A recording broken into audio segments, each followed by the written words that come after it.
अस्सलाम वालेकुम viewers. Chief justice of Pakistan justice Mian Saqib Nisar sahib ने साबिक army chief general Raheel Sharif और शुजा पाशा के खिलाफ बड़ी कार्रवाई का हुक्म जारी कर दिया गया है। लेकिन राहील शरीफ ने ऐसी कौन सा गैर कानूनी काम किया है जिसकी वजह से उनके खिलाफ कार्रवाई की जा रही है, और साथ में दूसरे फौजी अफसर ने ऐसा कौन सा कारनामा किया है जिसकी वजह से उनके खिलाफ कार्रवाई करना पड़ रही है chief justice of Pakistan justice Mian Saqib Nisar sahib को। ये तमाम तफसीलात हम आपके सामने रखेंगे इस वीडियो में, लेकिन ये जानने से पहले आप हमारे चैनल को सब्सक्राइब कर दें ताकि हमारी नई आने वाली तमाम इन्फॉर्मेटिव वीडियो सबसे पहले पहुंचे आपके पास। यहाँ आज इस्लामाबाद में chief justice of Pakistan justice Mian Saqib Nisar ने दोहरी शौहरियत केस में रिमार्क्स दिए हैं कि कानून के मुताबिक 2 साल तक कोई अफसर मुलाजमत इख्तियार नहीं कर सकता, और ISI के साबिक सरबराह जनरल रिटायर्ड शुजा पाशा बैरून मुल्क चले गए, जबकि इस तरह जनरल राहील शरीफ साहिब ने भी बैरून मुल्क मुलाजमत इख्तियार की। क्या कानून का इत्तलाक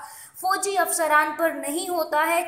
सुप्रीम कोर्ट में चीफ जस्टिस पाकिस्तान के सरबराही में जजेस और सरकारी अफसरान की दोहरी शौहरियत के केस की समाअत हुई, जिस सिलसिले में सेक्रेटरी दफा ज़मीरुल हसन शाह अदालत में पेश हुए। दौरान समाअत चीफ जस्टिस ने इस्तफसार किया कि ISI के साबिक सरबराह जनरल शुजा पाशा बैरून मुल्क चले गए हैं।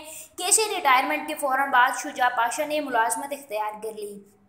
कानून के मुताबिक 2 साल तक कोई अफसर मुलाजमत इख्तियार नहीं कर सकता। इस तरह जनरल राहील शरीफ साहिब ने भी बैरून मुल्क मुलाजमत इख्तियार की जब वो रिटायर हुए आर्मी चीफ के ओहदे से। सेक्रेटरी दिफा ने अदालत को बताया कि मेरी इत्तलात के मुताबिक दोनों अफसरान NOC लेकर बाहर गए हैं, यानी नो ऑब्जेक्शन सर्टिफिकेट लेकर वो बाहर गए हैं। इस पर चीफ जस्टिस ने रिमार्क्स दिए कि हसास अदारों के आला अफसरान और सरबराहान के पास हसास मालूमात होती हैं, ऐसे लोगों को तो हिफाजत देनी चाहिए। जिस पर सेक्रेटरी दिफा ने मौक़िफ़ अपनाया है कि वफाकी हुकूमत की जानिब से जनरल पाशा और जनरल राहील शरीफ को इजाज़त दी गई, जिस पर वो बाहर गए। और इसके बाद चीफ जस्टिस ने उनका रिप्लाई किया और रिमार्क्स दिए कि हुकूमत का कोई मुलाजिम रिटायरमेंट के 2 साल तक बैरून मुल्क मुलाजमत इख्तियार नहीं कर सकता। क्या 2 साल की पाबंदी का इत्तलाक जनरल पाशा और जनरल राहील शरीफ पर नहीं होता?